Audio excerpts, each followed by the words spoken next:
Hi hello ನಮಸ್ತೆ friends. ಇವತ್ತು single ಸ್ಟೆಪ್ಪಲ್ಲಿ design ಹೇಗೆ ಮಾಡೋದು ಅಂತ ನೋಡ್ಕೊಳ್ಳೋಣ ಬನ್ನಿ.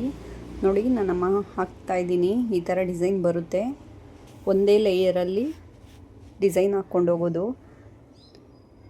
ಸ್ಟಾರ್ಟಿಂಗಿಂದ ಫಸ್ಟಿಂದ ಸ್ಟಾರ್ಟಿಂಗ್ ಅನ್ನೋ ಥರ ಏನಿರೋದಿಲ್ಲ. ನೋಡಿ, ಈ ರೀತಿ 4 ಚೈನ್ ಹಾಕ್ಕೊಂಡು ಈ ರೀತಿ ನಾನು ಹಾಕ್ಕೊಂಡಿರೋ ಇದಕ್ಕೆ ನೋಡಿ, ಈ ರೀತಿ ಒಂದೊಂದು ಕಂಬ ಮಾಡ್ಕೊಳ್ಳೋಣ. ಕಂಬ ಮಾಡಿಕೊಂಡು 3 ಚೈನ್ ಹಾಕ್ಕೊಂಡು ಕ್ರೋಶ ಕಡ್ಡಿ ಮೇಲೆ 2 ಸರಿ ದಾರ ಸುತ್ತಕೊಂಡು ನೋಡಿ, 3 ಚೈನ್ಗೆ 4 ಚೈನ್ ಹಾಕ್ಕೊಂಡಿರ್ತೀವಲ್ಲ, ಆ ಚೈನ್ ಒಳಗಡೆಯಿಂದ ಹೊರಗಡೆ ತೊಗೊಂಡು ಈ ರೀತಿ ಒಂದೊಂದು ಕಂಬ ಮಾಡ್ಕೊಳ್ಳೋಣ. ಕ್ರೋಶ ಕಡ್ಡಿ ಮೇಲೆ 2 ಸರಿ ದಾರ ಸುತ್ಕೋಬೇಕು. ಫಸ್ಟ್ ಲೇಯರಲ್ಲಿ 2 ಕಂಬ ಮಾಡ್ಕೊಂಡಿದ್ದೀನಿ. ಸೆಕೆಂಡ್ ಲೇಯರ್ಗೂ ನೋಡಿ 2 ಕಂಬ ಮಾಡಿಕೊಂಡು 3 ಚೈನ್ ಹಾಕ್ಕೊಂಡು ಮತ್ತೆ 2 ಕಂಬ ಮಾಡ್ಕೊಂಡಿದ್ದೀನಿ. ಮತ್ತು ನೋಡಿ, ಇದಕ್ಕೂ ಸಹ 3 ಚೈನ್ ಹಾಕ್ಕೊಂಡು ಕ್ರೋಶ ಕಡ್ಡಿ ಮೇಲೆ 2 ಸರಿ ದಾರ ಸುತ್ಕೊಂಡು ನೋಡಿ ಮತ್ತೊಂದು ಕಂಬ ಮಾಡ್ಕೋತಾ ಇದ್ದೀನಿ. 4 ಚೈನ್ ಒಳಗಡೆಯಿಂದ ಹಾಕ್ಕೊಂಡು ಮತ್ತು ಅದ್ರ ಪಕ್ಕದಲ್ಲೇ ಮತ್ತೊಂದು ಕಂಬ ಮಾಡ್ಕೋತಾ ಇದ್ದೀನಿ. ನೋಡಿ, ಈ ಡಿಸೈನ್ಗೆ ಇದೇ ಥರ ಈಗ ಮತ್ತೆ 3 ಚೈನ್ ಹಾಕ್ಕೋತಾ ಇದ್ದೀನಿ. 3 ಚೈನ್ ಹಾಕ್ಕೊಂಡು ಕ್ರೋಶ ಕಡ್ಡಿ ಮೇಲೆ 2 ಸರಿ ದಾರ ತೊಗೊಂಡು 4 ಚೈನ್ ಏನು ಹಾಕ್ಕೊಂಡಿದ್ದೀನಿ ಅದ್ರ ಒಳಗಡೆಯಿಂದ ಒಂದೊಂದು ಕಂಬ ಮಾಡ್ಕೋತಾ ಇದ್ದೀನಿ. ನೋಡಿ, ಎರಡಕ್ಕೊಂದು ಅನ್ನೋ ಥರ ಕ್ರೋಶ ಕಡ್ಡಿ ಮೇಲೆ ಥ್ರೆಡ್ ತೊಗೊಂಡು ಕಂಬ ಮಾಡ್ಕೋಬೇಕು. 2 ಕಂಬ ಆಯಿತು. ಈಗ ಮತ್ತೆ 3 ಚೈನ್ ಹಾಕ್ಕೋತಾ ಇದ್ದೀನಿ. ನೋಡಿ, ಈಗ ಇಲ್ಲಿ 3 ಬಾಕ್ಸ್ ಆಗಿದೆ. ಅಲ್ಲಿ 3 ಪೆಟಲ್ಸ್ ಥರ ಡಿಸೈನ್ ಬರುತ್ತೆ. ಈಗ ಮತ್ತೆ 3 ಚೈನ್ ಹಾಕ್ಕೊಂಡು ಕ್ರೋಶ ಕಡ್ಡಿ ಮೇಲೆ ಮತ್ತೆ 2 ಸರಿ ದಾರ ತೊಗೊತೀನಿ.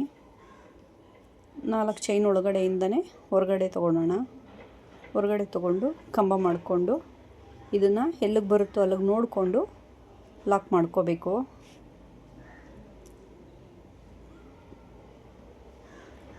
ನೋಡಿ, ನಾನು ಕುಚ್ಚಿಗೆ ಬೀಡ್ಸ್ ಹಾಕ್ಕೊಂಡಿದ್ದೀನಿ ಪಕ್ಕದಲ್ಲಿ. ಅದ್ರ ಪಕ್ಕದಲ್ಲೇ ನಾವೇನು 4 ಚೈನ್ ತೊಗೊಂಡಿದ್ವಿ ಅದೇ ಚೈನ್ ಹತ್ರಕ್ಕೇ ನೋಡಿ ಇಲ್ಲಿ ಕರೆಕ್ಟಾಗಿ ಲಾಕ್ ಮಾಡ್ಕೊಳ್ಳೋಣ. ಲಾಕ್ ಮಾಡಿಕೊಂಡು ಈ ಸೀರೆನೇನಿದೆ ಈಗ ಸೀದಾ ಮಾಡ್ಕೊಳ್ಳೋಣ. ಈ ಸೀರೆ ಎಲ್ಲ ಸೀರೆಗೂ ನಾವು ಫ್ರಂಟು ನಮ್ಮ ಕಡೆ ಇರೋ ಥರ ನೋಡಿಕೊಂಡು ಹಾಕ್ಕೊಳ್ತೀವಿ. ಈ ಡಿಸೈನ್ಗೆ ಬ್ಯಾಕ್ ಸೈಡು ನಮ್ಮ ಕಡೆ ಇರೋ ಥರ ಉಲ್ಟಾ ಸೀರೆ ಹಾಕ್ಕೊಂಬನ್ನಿ. ಡಿಸೈನು ಉಲ್ಟಾ ಮಾಡಿಕೊಂಡು ಈ ರೀತಿ ಹಾಕ್ಕೊಂಡು ಫಸ್ಟು ಒಂದು ಲಾಕ್ ಮಾಡಿಕೊಂಡು ಮತ್ತು ಕ್ರೋಶ ಕಡ್ಡಿ ಮೇಲೆ ಒಂದು ಸರಿ ಥ್ರೆಡ್ ತೊಗೊಂಡು ಎರಡಕ್ಕೊಂದು ಮಾಡ್ಕೊಳ್ಳಿ. ನೋಡಿ, ಈ ರೀತಿ ಕ್ರೋಶ ಕಡ್ಡಿ ಮೇಲೆ 1 ಸರಿ ದಾರ ತೊಗೋಬೇಕು.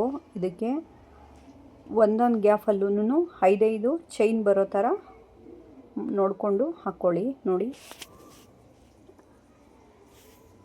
ಕ್ರೋಶ ಕಡ್ಡಿ ಮೇಲೆ 1 ಸರಿ ದಾರ ತೊಗೊಂಡು ಎರಡಕ್ಕೊಂದು ಮಾಡಿಕೊಂಡು ಅದ್ರ ಪಕ್ಕದಲ್ಲಿ ನಾವು ಏನು 2 ಕಂಬ ಹಾಕ್ಕೊಂಡಿದ್ವಿ ಅದ್ರ ಒಳಗಡೆಯಿಂದ ಸಿಂಗಲ್ ಲಾಕ್ ಮಾಡ್ಕೊಳ್ಳಿ.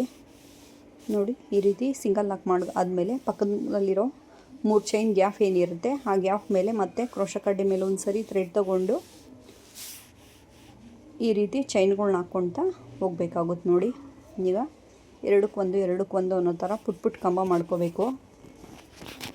ಆ ಚೈನ್ ಇದ್ರೂ ಸಿಂಗಲ್ ಲೇಯರಲ್ಲೇ ಕಂಪ್ಲೀಟ್ ಆಗೋಗುತ್ತೆ.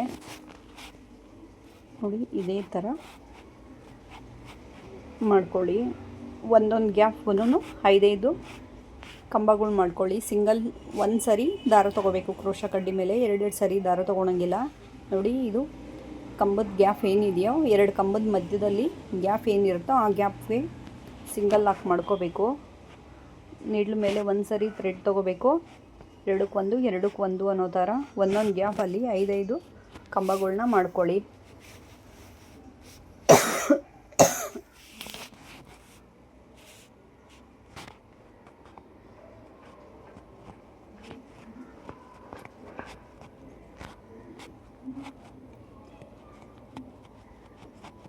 ಸಿಂಪಲ್ಲಾಗಿ ಒಂದೇ ಲೇಯರಲ್ಲಿ ಆಗೋ ಥರ ನಾನು ತೋರಿಸ್ಕೊಡ್ತಾ ಇದ್ದೀನಿ. ಈ ಡಿಸೈನ್ನ ಆರಾಮಾಗಿ ಹಾಕ್ಕೋಬೋದು, ಚೆನ್ನಾಗಿರುತ್ತೆ. ಟ್ರೈ ಮಾಡಿ, ನೀಟಾಗಿ ನೋಡಿಕೊಂಡು.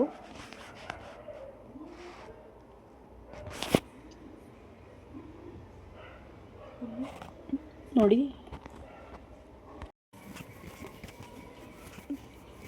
ಮತ್ತೆ 4ನೇ ಗ್ಯಾಫಲ್ಲಿರೋ ಬಾಕ್ಸ್ಗೂ ಗ್ಯಾಪ್ಗೂ ಸಹ ಸೇಮ್ ಅದೇ ಥರನೇ ಕ್ರೋಶ ಕಡ್ಡಿ ಮೇಲೆ ಒಂದು ಸರಿ ಥ್ರೆಡ್ ತೊಗೊಂಡು ಒಂದೊಂದು ಚೈನ್ ಮಾಡ್ಕೊತ ಬರಬೇಕು.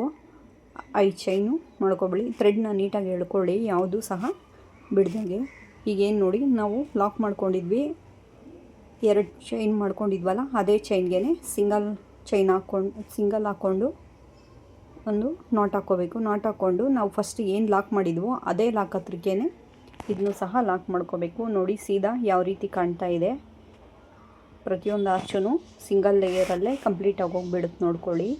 ಈಗ ದಾರ ಹೊರಗಡೆ ತೆಗೆದು ಇಲ್ಲೊಂದು ಬೀಡ್ ಆ್ಯಡ್ ಮಾಡ್ಕೊಳ್ಳೋಣ. ನಾವು ಬೀಡ್ ಆ್ಯಡ್ ಮಾಡಿಕೊಂಡು ಬೀಡ್ ಲಾಕ್ ಮಾಡಿಕೊಂಡು ಎಲ್ಲಿಗೆ ಬರುತ್ತೋ ಅಲ್ಲಿಗೆ ನೋಡಿಕೊಂಡು, ನಾನು ಸ್ಮಾಲ್ ಸೈಜ್ ಬೀಡ್ಸ್ ತೊಗೊಂಡಿದ್ದೀನಿ. ನಿಮಗೆ ಬೇಕಾದರೆ ಬೇರೆ ಥರ ಬೀಡ್ಸ್ನೂ ಆ್ಯಡ್ ಮಾಡ್ಕೋಬೋದು. ಇಲ್ಲಿ ಮತ್ತೆ ನಾವು 4 ಚೈನ್ ಹಾಕ್ಕೊಳ್ಳೋಣ. 1 2 3 4 ಚೈನ್ ಹಾಕ್ಕೊಂಡು ನೋಡಿ ಎಲ್ಲಿಗೆ ಬರುತ್ತೋ ಅಲ್ಲಿಗೆ ನೋಡಿಕೊಂಡು ನೀಟಾಗಿ ಲಾಕ್ ಮಾಡಿಕೊಂಡು ಸ್ವಲ್ಪ ಥ್ರೆಡ್ ತೊಗೊಂಡು ಇಲ್ಲೊಂದು ಬೀಡು ಆ್ಯಡ್ ಮಾಡ್ಕೊಳ್ಳೋಣ. ನೋಡಿ ಈ ರೀತಿ ಆ್ಯಡ್ ಮಾಡ್ಕೊಂಡು ನಾಟ್ ಹಾಕ್ಕೊಂಡು ಎಲ್ಲಿಗೆ ಬರುತ್ತೋ ಅಲ್ಲಿಗೆ ನೋಡಿಕೊಂಡು ಲಾಕ್ ಮಾಡ್ಕೊಳ್ಳಿ. ಈಗ ಮತ್ತೊಂದು ಆರ್ಚು ಹೇಗೆ ಮಾಡೋದು ಅಂತ ಚೈನಿಂದ ತೋರಿಸ್ಕೊಡ್ತಾ ಇದ್ದೀನಿ ನೋಡ್ಕೊಳ್ಳಿ. ಈಗ ಮತ್ತೆ 4 ಚೈನ್ ಹಾಕ್ಕೊಳ್ಳೋಣ. 4 ಚೈನ್ ಹಾಕ್ಕೊಂಡು ಎಲ್ಲಿಗೆ ಬರುತ್ತೋ ಅಲ್ಲಿಗೆ ನೋಡಿಕೊಂಡು ಲಾಕ್ ಮಾಡ್ಕೊಳ್ಳೋಣ. ಸೀರೆ ಜಾಸ್ತಿ ಎಳಿಬಾರ್ದು, ಥ್ರೆಡ್ ಕರೆಕ್ಟಾಗಿ ಎಲ್ಲಿಗೆ ಬರುತ್ತೋ ಅಲ್ಲಿಗೆ ನೋಡ್ಕೊಂಡು ನೋಡಿ ಅಲ್ಲಿಗೆ ನೀಟಾಗಿ ಲಾಕ್ ಮಾಡ್ಕೋಬೇಕು. ಮತ್ತೊಂದು ಚೈನ್ ಹಾಕ್ಕೊಳ್ಳೋಣ. 4 ಎಲ್ಲಿಗೆ ಬರುತ್ತೋ ಅಲ್ಲಿಗೆ ನೋಡ್ಕೊಂಡು 3 ಚೈನ್ ಆಗಿದೆ. ಈಗ ನಾನು ನೋಡಿ ಬೀಡ್ ಹಾಕಿರೋದು ಇಲ್ಲಿ ಕುಚ್ಚು ಬರುತ್ತೆ. ಕುಚ್ಚಿಗೆ 4 ಚೈನ್ ಹಾಕ್ಕೊಂಡು ಅದಾದಮೇಲೆ 4 ಇರೋದು 3 ಚೈನ್ ಸಪ್ರೇಟಾಗಿ ಹಾಕ್ಕೊಂಡು ನೋಡಿ ಸೀರೆನ ಸೀದಾಗಿ ತಿರ್ಸ್ಕೊಂಡು ಒಂದು ಚೈನ್ ಬಿಟ್ಟು ಅದ್ರ ಪಕ್ಕದಲ್ಲಿರೋ ಚೈನ್ಗೆ ಕ್ರೋಶ ಕಡ್ಡಿ ಮೇಲೆ 2 ಸರಿ ದಾರ ತಗೊಂಡು ಒಂದು ಕಂಬ ಮಾಡ್ಕೊಂಡಿದ್ದೀನಿ. ನೋಡಿ ಈ ರೀತಿ ಕಂಬ ಮಾಡಿಕೊಂಡು ಅದ್ರ ಮೇಲ್ಗಡೆ ಈಗ 3 ಚೈನ್ ಹಾಕ್ಕೊಳ್ಳೋಣ. 3 ಚೈನ್ ಹಾಕ್ಕೊಂಡು ಕ್ರೋಶ ಕಡ್ಡಿ ಮೇಲೆ 2 ಸರಿ ದಾರ ತೊಗೊಂಡು 2ನೇ ಚೈನ್ಗೆ ಮತ್ತೆ ಆ್ಯಡ್ ಮಾಡಿಕೊಂಡು ನಾನು ಒಂದು ಕಂಬ ಮಾಡ್ಕೊಂಡಿದ್ದೀನಿ. ಮತ್ತು ಕ್ರೋಶ ಕಡ್ಡಿ ಮೇಲೆ 2 ಸರಿ ದಾರ ತೊಗೊಂಡು ಅದೇ ಫಸ್ಟ್ ಕಂಬ ಎಲ್ಲಿ ಮಾಡಿದ್ವು ಅದೇ ಚೈನ್ಗೆ ಮತ್ತೊಂದು ಕಂಬ ಮಾಡ್ಕೊಳ್ಳೋಣ. 2 ಕಂಬ ಮಾಡಿಕೊಂಡು ಮತ್ತೆ 3 ಚೈನ್ ಹಾಕ್ಕೊಂಡು ಮತ್ತು ಕ್ರೋಶ ಕಡ್ಡಿ ಮೇಲೆ 2 ಸರಿ ದಾರ ತೊಗೊಂಡು ಸೇಮ್ ಚೈನ್ಗೆ ಹಾಕಿ ಮತ್ತೊಂದು ಕಂಬ ಮಾಡ್ಕೊಳ್ಳೋಣ. ನೀಟಾಗಿ ಹಿಡ್ಕೊಂಡು ಹಾಕ್ಕೋಬೇಕು. ಲೂಸು ಟೈಟು ಒಂಚೂರು ಬಿಟ್ಟರೂ ಕೂಡ ಡಿಸೈನು ಹಾಳಾಗುತ್ತೆ.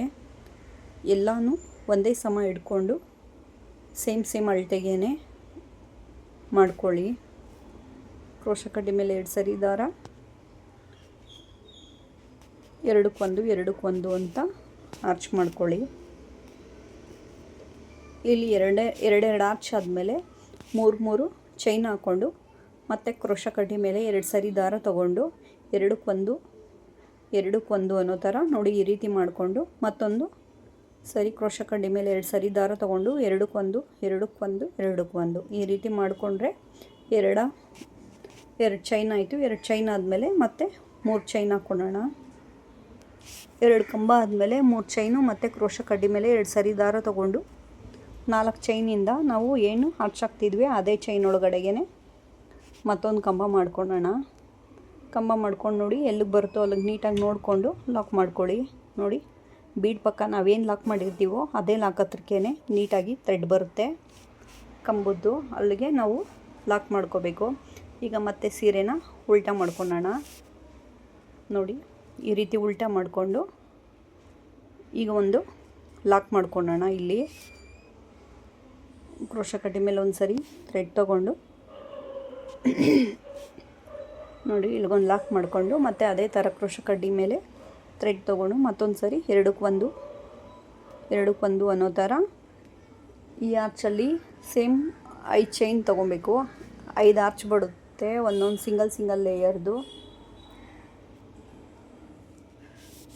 ಈ 3 ಚೈನ್ ಇದರಲ್ಲಿ 5 ಆರ್ಚ್ ಹಾಕ್ಕೊಳ್ಳಿ. ಕ್ರೋಶ ಕಡ್ಡಿ ಮೇಲೆ ಒಂದೊಂದು ಸರಿ ದಾರ ತೊಗೊಂಡು ಒಂದಕ್ಕೆ 2 ಅನ್ನೋ ಥರ ಮಾಡಿಕೊಂಡು ಚೈನ್ ಪಕ್ಕದಲ್ಲಿ ಗ್ಯಾಪ್ ಏನಿರುತ್ತೆ ಅದಕ್ಕೆ ಲಾಕ್ ಮಾಡ್ಕೊಳ್ಳಿ.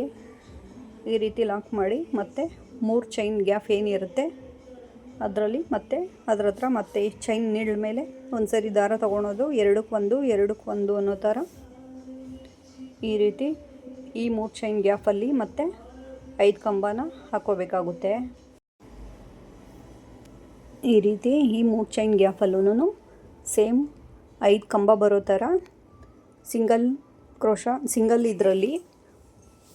ಸಿಂಗಲ್ ದಾರದಲ್ಲಿ 5 ಕಂಬ ಬರೋ ಥರ ಈ ರೀತಿ ಈ ಆಚು ಕಂಪ್ಲೀಟ್ ಆಗೋ ಥರ ಮಾಡ್ಕೊಳ್ಳಿ. ಮತ್ತು ಕಂಬದ ಗ್ಯಾಪ್ ಏನಿರುತ್ತೆ ಆ ಗ್ಯಾಪಲ್ಲಿ ಸಿಂಗಲ್ ಲಾಕ್ ಮಾಡ್ಕೊಳ್ಳಿ. ಕ್ರೋಶ ಕಡ್ಡಿ ಮೇಲೆ ದಾರ ತೊಗೊಳಂಗಿಲ್ಲ. ಹಾಗೆಯೇ 2 ಕಂಬದೊಳಗಡೆಯಿಂದ ನೀಡ್ಲಾಕಿ ಹೊರಗಡೆ ಇರೋ ದಾರ ತೊಗೊಂಡು ಮತ್ತೆ ಒಳಗಡೆಗೆ ಎಳ್ಕೊಂಡು ಲಾಕ್ ಮಾಡಿಕೊಂಡ್ರೆ ಅದು ಸಿಂಗಲ್ ಲಾಕ್ ಆಗುತ್ತೆ. ನೋಡಿ ಇದೇ ಥರ ಕ್ರೋಶ ಕಡ್ಡಿ ಮೇಲೆ ಒಂದು ಸರಿ ದಾರ ತೊಗೊಂಡು ಎರಡಕ್ಕೆ ಒಂದು ಮಾಡಿಕೊಂಡ್ರೆ ಒಂದೊಂದು ಕಂಬ ರೆಡಿ ಆಗುತ್ತೆ. 3 ಚೈನ್ ಒಳಗಡೆ ಪ್ರತಿಯೊಂದು ಕಂಬನೂ ಹೀಗೇ ರೆಡಿ ಮಾಡ್ಕೊಳ್ಳಿ. 5 ಚೈನ್ ಹಾಕ್ಕೊಂಡ್ರೆ ಸಾಕು. 3 ಚೈನ್ ಗ್ಯಾಪಲ್ಲಿ 5 ಚೈನ್ ಆದಮೇಲೆ ನೋಡಿ ಈ ರೀತಿ 2 ಕಂಬದ ಗ್ಯಾಪ್ ಏನಿರುತ್ತೆ ನೀಡ್ಲಾಕಿ ಹೊರಗಡೆ ಇರೋ ಥ್ರೆಡ್ನ ಎಳ್ಕೊಂಡು ಮೇಲ್ಗಡೆಯಿಂದ ಎಳ್ಕೊಂಡ್ರೆ ಲಾಕ್ ಆಗುತ್ತೆ. ಪೆಟಲ್ಸ್ ಡಿಸೈನು ನೀಟಾಗಿ ಬರುತ್ತೆ ನಾವು ಈ ರೀತಿ ಮಾಡೋದ್ರಿಂದ. ಇದೇ ರೀತಿ ಮಾಡ್ಕೊಳ್ಳಿ. ಪ್ರತಿಯೊಂದು ಆರ್ಚೂನು ಫುಲ್ ಇದೇ ಥರನೇ ಸಿಂಗಲ್ ಲೇಯರಲ್ಲೇ ಕಂಪ್ಲೀಟ್ ಆಗುತ್ತೆ. ಬೇರೆ ಡಿಸೈನ್ ಎಲ್ಲ ಫಸ್ಟು ಒಂದು ಲೇಯರು ಚೈನ್ ಹಾಕ್ಕೊಂಡು ನಾವು ಕಂಪ್ಲೀಟ್ ಮಾಡಿಕೊಂಡು ಬರ್ತಿದ್ದಿದ್ದು ತೋರಿಸಿದ್ದೀನಿ. ಇದು ಸಿಂಗಲ್ ಲೇಯರಲ್ಲೇ ಡಿಸೈನ್ ಫುಲ್ಲು ಕಂಪ್ಲೀಟ್ ಆಗುತ್ತೆ. ಸ್ಯಾರಿ ಫುಲ್ ಒಂದು ಸರಿ ಹಾಕಿ ಮತ್ತು ಸ್ಟಾರ್ಟಿಂಗಿಂದ ಮತ್ತೆ ಲಾಸ್ಟ್ವರೆಗೂ ಹಾಕ್ಕೊಂಡು ಹೋಗಬೇಕು ಅನ್ನೋ ಥರ ಇರೋದಿಲ್ಲ. ನೋಡಿ ಕಂಪ್ಲೀಟ್ ಆಗಿದೆ. ಇದು ಎಲ್ಲಿ ಬರುತ್ತೋ ಅಲ್ಲಿಗೆ ನೋಡಿಕೊಂಡು 2 ಚೈನ್ ಲಾಕಿಗೆ ಸಿಂಗಲ್ ಲಾಕ್ ಮಾಡ್ಕೊಳ್ಳಿ. ಫಸ್ಟು ನೋಡಿ ಈ ರೀತಿ ಲಾಕ್ ಮಾಡಿಕೊಂಡು 4 ಚೈನ್ದು ಲಾಕ್ ಎಲ್ಲಿ ಇರುತ್ತೋ ಅಲ್ಲಿಗೆ ನೋಡಿಕೊಂಡು ಸ್ಯಾರಿಗೆ ಲಾಕ್ ಮಾಡ್ಕೊಳ್ಳಿ. ಈ ರೀತಿ ಲಾಕ್ ಮಾಡಿಕೊಂಡ್ರೆ ಈ ಚೈನ್ ನೋಡಿ ಈ ಆಚು ರೆಡಿ ಆಗಿದೆ. ನೋಡಿ ನಾವು ಮಾಮೂಲಿ ಹಾಕ್ತೀವಲ್ಲ ಅದೇ ಥರ ಸ್ಯಾರಿ ಫ್ರಂಟ್ ಸೈಡಿಂದ ಹಾಕಿದ್ದೀವಿ ಅಂದರೆ ಡಿಸೈನು ಉಲ್ಟಾ ಆಗುತ್ತೆ. ಉಲ್ಟಾ ಇರೋದು ಬ್ಯಾಕ್ ಸೈಡ್ ಇರೋದು ಫ್ರಂಟ್ ಸೈಡ್ ಬರುತ್ತೆ, ಫ್ರಂಟ್ ಸೈಡ್ ಇರೋದು ಬ್ಯಾಕ್ ಸೈಡ್ ಬರುತ್ತೆ. ನಾವು ಈಗ ನಾವು ಸ್ಯಾರಿನ ಉಲ್ಟಾ ಇಟ್ಕೊಂಡು